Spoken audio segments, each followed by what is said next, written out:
बिस्मिल्लाहिर्रहमानिर्रहीम। अस्सलाम वालेकुम student, my name is Asadur Rahman and we are studying about the chapter number 5 that is physical states of matter. हमने इस chapter को अच्छे तरीके से डिटेल से स्टडी कर लिया। अब हम गवर्नमेंट के स्मार्ट सिलेबस के मुताबिक जो टॉपिक जो हैं सिलेबस में इंक्लूड हैं, सिर्फ हम उसे क्या कर रहे हैं, रिवाइज़ कर रहे हैं। तो लास्ट लेक्चर में आपने बॉयल्स लॉ को क्या किया था, रिवाइज किया था। तो आज आपने इस लेक्चर में आपने चार्ल्स लॉ को क्या करना है, याद करना है, ठीक है। और उसके साथ हम एक्सरसाइज को भी क्या कर रहे थे, सॉल्व कर रहे थे। तो आज एक्सरसाइज में से हम क्या सॉल्व करेंगे, शॉर्ट क्वेश्चन, ठीक है। तो आज हम शॉर्ट क्वेश्चन को देखेंगे और लॉन्ग क्वेश्चन को देखेंगे कि आपके कौन कौन से इंक्लूड हैं। तो आपने नेक्स्ट टाइम चार्ल्स लॉ को याद करना है और शॉर्ट क्वेश्चन को क्या करना है, याद करना है। तो चलिए स्टार्ट करते हैं। अब शॉर्ट क्वेश्चन कौन कौन से हैं आपकी एक्सरसाइज में से, short question number 3, short question number 4, short question number 5 और शॉर्ट क्वेश्चन नंबर 7। ये सिर्फ 4 शॉर्ट क्वेश्चन शामिल हैं। आपने सारे शॉर्ट क्वेश्चन याद नहीं करने, उसमें से सिर्फ 4 शॉर्ट क्वेश्चन क्या करने हैं, याद करने हैं। और लॉन्ग क्वेश्चन में कौन से हैं, आपके 1 से लेकर 4 तक आपके एक्सरसाइज के लॉन्ग क्वेश्चन शामिल हैं। यहाँ तक क्लियर। चलें अब हम स्टार्ट करते हैं शॉर्ट क्वेश्चन को। तो एक्सरसाइज का शॉर्ट क्वेश्चन नंबर 3 जो है, अब इसमें देखें वो क्या क्वेश्चन कह रहे हैं कि why are the densities of gases lower than that of liquids. कह रहे हैं कि अगर हम गैसेस को लें तो गैसेस की जो डेंसिटी होती है वो लिक्विड्स की निस्बत कम होती है, तो क्यों होती है, आपने उसकी रीज़न बतानी है।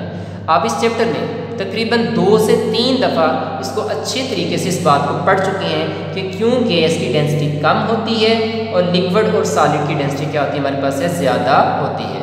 तो अब ज़रा देखते हैं। आप सबसे पहले डेंसिटी, आपने कहा था डेंसिटी क्या होती है, mass per unit volume is known as a density. तो आपने डेंसिटी के लिए फार्मूला देखा था कि density is equal to mass over volume. आपने कहा था कि डेंसिटी और वॉल्यूम के दरमियान कौन सा रिलेशन होता है, इनवर्स। जितना वॉल्यूम ज़्यादा होगा डेंसिटी उतनी क्या होगी, हमारे पास है कम होगी, ठीक है। अब देखें, जब हम लिक्विड और गैस को लेते हैं तो आपने देखा था कि गैस में इंटरमॉलिक्यूलर फोर्स सबसे ज़्यादा क्या होती है, वीक होती है। जब वीक होंगे तो मॉलिक्यूल दूर दूर होंगे, जितना मॉलिक्यूल दूर दूर होंगे तो वो क्या करेंगे, ज़्यादा जगह को ऑक्यूपाई करेंगे, वो ज़्यादा वॉल्यूम ऑक्यूपाई करेंगे। बात समझ आ गई। चले, जबकि लिक्विड में इंटरमॉलिक्यूलर फोर्स गैस की निस्बत क्या होती है, स्ट्रांग होती है। अब स्ट्रांग होने की वजह से उसके मॉलिक्यूल जो है वो गैस की निस्बत क्या होंगे, करीब करीब होंगे। जितना करीब होंगे वो कम जगह घेरेंगे और जितना वॉल्यूम कम घेरेंगे उतनी डेंसिटी क्या होगी, हमारे पास से ज़्यादा होगी। बात समझ आ गई। तो अब आप देख सकते हैं क्योंकि गैस जो है वो बहुत ज़्यादा जगह को क्या करती है, ऑक्यूपाई करती है। जब उसका वॉल्यूम बहुत ज़्यादा होता है, जब वॉल्यूम ज़्यादा होता है इस वजह से गैस की डेंसिटी क्या होती है, कम होती है। बात समझ आ गई। जबकि लिक्विड में इंटरमॉलिक्यूलर फोर्स के स्ट्रॉन्ग होने की वजह से मॉलिक्यूल करीब करीब होते हैं तो वो गैस की निस्बत कम जगह घेरते हैं। तो कम जगह घेरेंगे तो वॉल्यूम कम होगा, जब वॉल्यूम कम होगा तो डेंसिटी उतनी क्या होगी, हमारे पास से ज़्यादा होगी। आंसर समझ आ गई। तो चलिए देखिए, gas has lower density than densities of liquids. जो गैसेज हैं उनकी जो डेंसिटी होती है वो लिक्विड की निस्बत कम होती है। तो क्यों होती है, उसका आंसर देखने लगे। It is due to the lighter mass, कि जो गैसेज हैं उनका जो मैस होता है वो क्या होता है, लाइटर होता है। किसकी निस्बत है, लिक्विड के मॉलिक्यूल की निस्बत। यहाँ तक क्लियर। नेक्स्ट होते हैं, पहली रीज़न होगी lighter mass. And more volume occupied by the gas molecule, कि गैस के मॉलिक्यूल लिक्विड की निस्बत बहुत ज़्यादा जगह को घेरते हैं और जितना वॉल्यूम ज़्यादा होता है डेंसिटी उतनी क्या होती है, कम होती है। Because they are inversely proportional to each other. Another reason, एक और रीज़न भी है for the lower density of gases, कि गैस की डेंसिटी की लो होने की वजह क्या है, कि negligible intermolecular force among the gas molecule, कि जब गैस के मॉलिक्यूल को लेते हैं तो उसमें इंटरमॉलिक्यूलर फोर्स सबसे ज़्यादा क्या होती है, वीक होती है। तो वीक होने की वजह से गैस के मॉलिक्यूल लिक्विड की निस्बत बहुत दूर दूर होंगे, वो ज़्यादा वॉल्यूम को ऑक्यूपाई करेंगे। जितना वॉल्यूम ऑक्यूपाई ज़्यादा करेंगे तो जितना वॉल्यूम ज़्यादा होगा उतनी डेंसिटी क्या होगी, हमारे पास कम होगी। तो इस वजह से गैस की डेंसिटी लिक्विड की निस्बत क्या होती है, कम होती है। पहला आंसर क्लियर। चलिए जी नेक्स्ट चलते हैं। अब short question number 4, what do you mean by evaporation. आप अवेपोरेशन से क्या मुराद लेते हैं, ठीक है। पहला हिस्सा हो गया। How it is affected by the surface area, और एवेपोरेशन जो लिक्विड की एवेपोरेशन है वो सरफेस एरिया से कैसे अफेक्टेड होता है, आपने इस बात को भी क्या करना है, एक्सप्लेन करना है, इस फैक्टर को भी क्या करना है, एक्सप्लेन करना है। ठीक है, अब ये टॉपिक भी आप अच्छे तरीके से पढ़ चुके हैं। आपने पढ़ा था व्हाट इज एवेपोरेशन। एवेपोरेशन क्या है, आपने कहा था कि वो प्रोसेस जिसमें आपकी जो लिक्विड है वो किस में कन्वर्ट हो जाए, गैस फेज में, तो उस पूरे प्रोसेस को नाम क्या देते हैं, एवेपोरेशन। आप देखते हैं घर में किसी बर्तन में पानी लेकर उसे गर्म करते हैं, जब गर्म करते हैं तो गर्म करने पर आप देखते हैं कि लिक्विड के ऊपर से आपको वेपर्स बनते नजर आते हैं। तो आप देखते हैं कि जब आप उसे गर्म करते हैं तो गर्म करने पर उसमें फोर्स ऑफ अट्रैक्शन वीक होती है, और वीक होने पर वो इंटरमॉलिक्यूलर फोर्स को तोड़कर वो लिक्विड से किस में कन्वर्ट हो जाते हैं, गैस में कन्वर्ट होते हैं, और वो वेपर्स फॉर्म में एयर में क्या करते जाते हैं, एस्केप करते जाते हैं। तो अब एवेपोरेशन क्या है, the process of changing of liquid into gas phase is called evaporation.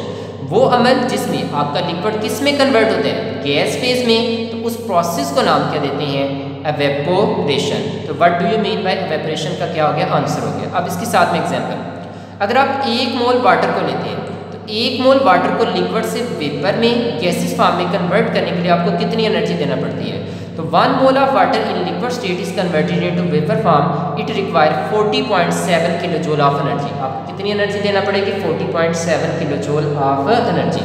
अब इतनी एनर्जी देंगे तब कहीं जाकर आपके पानी के मॉलिक्यूल लिक्विड से किस में कन्वर्ट होंगे, गैस में।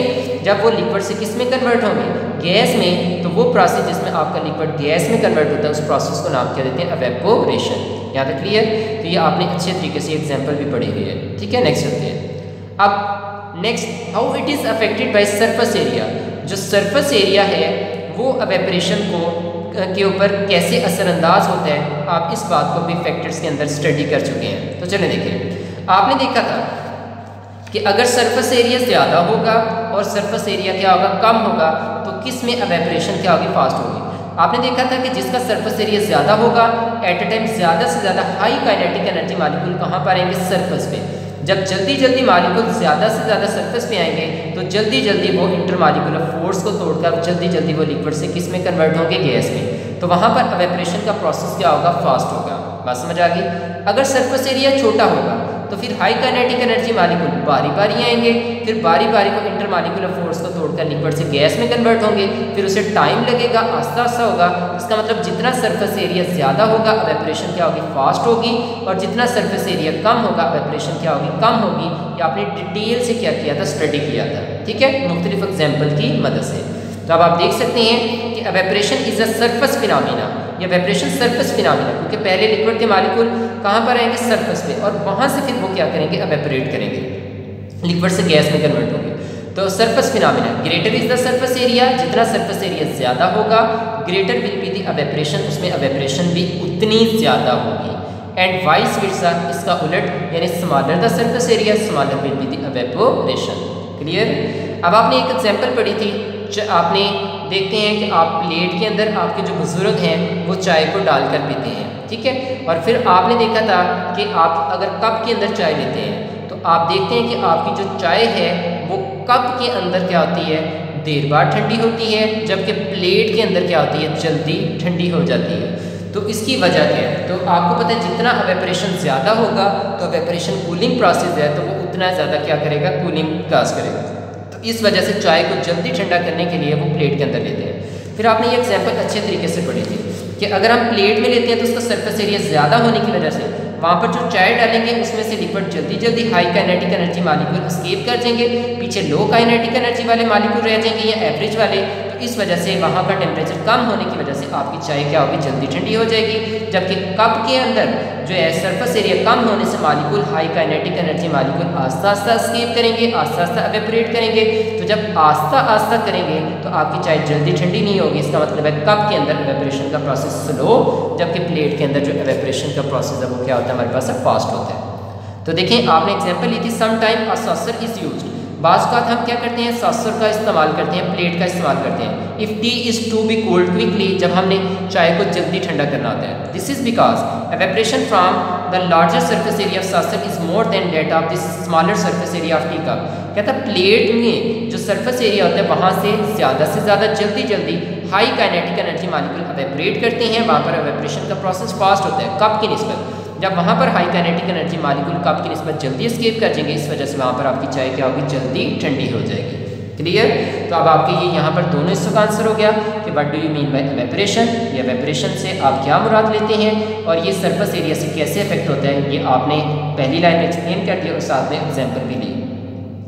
नेक्स्ट चलते हैं question number 5, define the term allotropic with example. अभी आपने इस चैप्टर के सेकेंड लास्ट टॉपिक में यही बात पढ़ी थी कि व्हाट इज एलोट्रॉपी। अब यहाँ पर क्वेश्चन में ये कह रहा है कि डिफाइन एलोट्रॉपी, एलोट्रॉपी को डिफाइन करें किसकी मदद से, एग्जाम्पल्स की मदद से, यानी एक से ज़्यादा एग्जाम्पल देनी है। तो चलिए देखते हैं। अब आपने देखा था कि एलोट्रॉपी क्या होती है, आपने कहा था कि एलिमेंट का पाया जाना एक से ज़्यादा शक्लों में, ठीक है, और उनकी फिजिकल स्टेट का भी सेम होना, तो उस फिनोमेना को हम नाम क्या देते हैं, एलोट्रॉपी। ठीक है, तो देखें, the existence of an element, element का पाया जाना इन मोर देन वन फॉर्म, कि एलिमेंट का पाया जाना एक से ज़्यादा शक्लों में, इन सेम फिजिकल स्टेट, और उनकी फिजिकल स्टेट भी क्या होनी चाहिए, सेम, यानी अगर एक लिक्विड है तो दूसरा भी लिक्विड में, अगर एक गैस है तो दूसरा भी गैस में, तो इज कॉल्ड एलोट्रॉपी, तो उसको नाम क्या देते हैं, एलोट्रॉपी। अब आपने बेशुमार एग्जाम्पल पढ़ी थी, मैंने आपको कार्बन की भी दी थी, ऑक्सीजन की भी दी थी, सल्फर की भी दी थी। तो अब यहाँ पर मैंने 3 लिखी हुई है। तो sulphur exist in 2 allotropic form, आपने बुक पे देखा था कि आपकी सल्फर कितनी एलोट्रॉपिक फॉर्म में एग्जिस्ट करती है, 2, रोम्बिक और मोनोक्लिनिक। अब आपने देखा था कि रोम्बिक में दोनों सल्फर के यहाँ पर देखें, दोनों का मॉलिक्यूलर फार्मूला सेम है, लेकिन रोम्बिक में उसकी अरेंजमेंट और थी और मोनोक्लिनिक में उसकी अरेंजमेंट क्या थी, और थी। तो अरेंजमेंट चेंज होने की वजह से आपकी सल्फर की ये 2 एलोट्रॉपिक फॉर्म एग्जिस्ट करती हैं, एक है रोम्बिक और एक हमारे पास है मोनोक्लिनिक। दूसरी एग्जाम्पल आपने देखी थी, tin has forming 2 allotropic, tin की कितनी एलोट्रॉपिक फॉर्म होती हैं, 2 होती हैं। ठीक है, अब देखिए यहाँ पर एक है ग्रे टिन जो क्यूबिक फॉर्म में होती है, और एक होती है वाइट टिन, वाइट कलर की टिन जो हमारे पास क्या होती है, टेट्रागोनल अरेंजमेंट रखती है। अब आपने देखा था कि ग्रे टिन में ऐसी अरेंजमेंट थी, और जबकि हमारे पास वाइट टिन में हमारे पास क्या थी, टेट्रागोनल थी। तो अब आप देख रहे हैं कि एक से ज़्यादा फॉर्म में एग्जिस्ट कर रहे हैं। ठीक है, अब ये भी सॉलिड में, ये भी सॉलिड में, तो ये हमारे पास क्या है, इनकी फिजिकल स्टेट भी सेम है, तो इस वजह से ये भी क्या हमारे पास एलोट्रॉपी की क्या एग्जाम्पल है। ठीक है, ऑक्सीजन हैज़ 2 एलोट्रॉपी, आपने पढ़ा था ऑक्सीजन की कितनी एलोट्रॉपी है, 2, एक है O2 ऑक्सीजन और दूसरी क्या हमारे पास है O3, दोनों का मॉलिक्यूलर फार्मूला भी डिफरेंट और अरेंजमेंट भी डिफरेंट, तो इस वजह से यहाँ पर ऑक्सीजन की कितनी एलोट्रॉपिक फॉर्म है, 2 पाई जा रही है, O2 एंड O3। आपने कार्बन की भी देखी थी, तो आपको इससे 2 एग्जाम्पल इसके साथ क्या करने, मेंशन करने। आपने फास्फोरस की भी स्टडी की हुई है। क्लियर? नेक्स्ट चलते हैं, ये आपने पहले 3 क्वेश्चन जो देखे हैं, ये अच्छे तरीके से चैप्टर के अंदर स्टडी किए हुए थे, मैंने सिर्फ थोड़ा थोड़ा उनके बारे में बताया। ठीक है, नेक्स्ट चलते हैं। अब 7 वाला, what is the relationship between evaporation and boiling point of liquid. अब कह रहे हैं कि अगर हम एवेपोरेशन और बॉइलिंग पॉइंट के दरमियान रिलेशन को स्टडी करें, क्या उनके दरमियान डायरेक्ट रिलेशन है, क्या उनके दरमियान इन्वर्स रिलेशन है। जब हम उनके रिलेशन को स्टडी करते हैं तो क्या रिलेशन बनेगा, बात समझ आ गई। तो अब उनके दरमियान क्या रिलेशन होते हैं, तो पहले सिंपल सी बात सुन लें, जब भी एवेपोरेशन और बॉइलिंग पॉइंट को लें तो उनके दरमियान हमेशा रिलेशन कौन सा होता है, इन्वर्स होता है। ठीक है, अब एक चीज़ बढ़ेगी तो दूसरी चीज़ क्या हो जाएगी, हमारे पास से कम होगी। अब इन्वर्स रिलेशन से यहाँ पर मुराद क्या है, कैसे इन्वर्स है वो देखते हैं।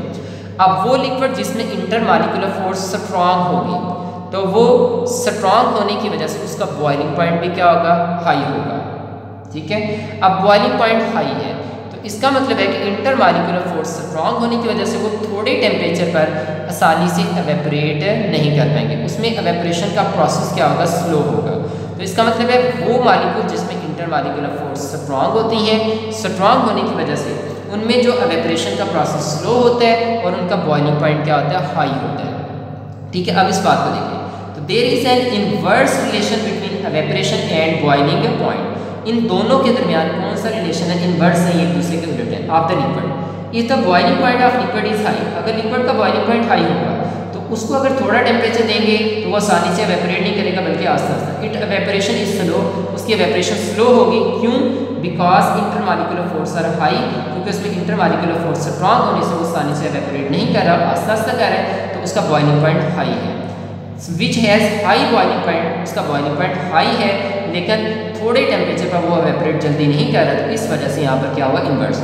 If the boiling point is low, अगर बॉइलिंग पॉइंट लो होगा तो एवेपोरेशन इज हाई, अगर बॉइलिंग पॉइंट कम होगा तो उसका मतलब है कि आपका वो लिक्विड जल्दी जल्दी इवेपोरेट करेगा। अब इसका मतलब बॉइलिंग पॉइंट जब लो होता है तो इवेपोरेशन हाई होती है, और जब आपका बॉइलिंग पॉइंट हाई होता है तो इवेपोरेशन क्या होती है, लो होती है। तो that is they have inverse relation, कि एक चीज़ के बढ़ने से दूसरी चीज़ क्या आ रही है, कम हो रही है। तो इस वजह से इनके दरमियान कौन सा रिलेशन है, inverse the evaporation is inversely proportional to the boiling point. यहाँ तक क्लियर।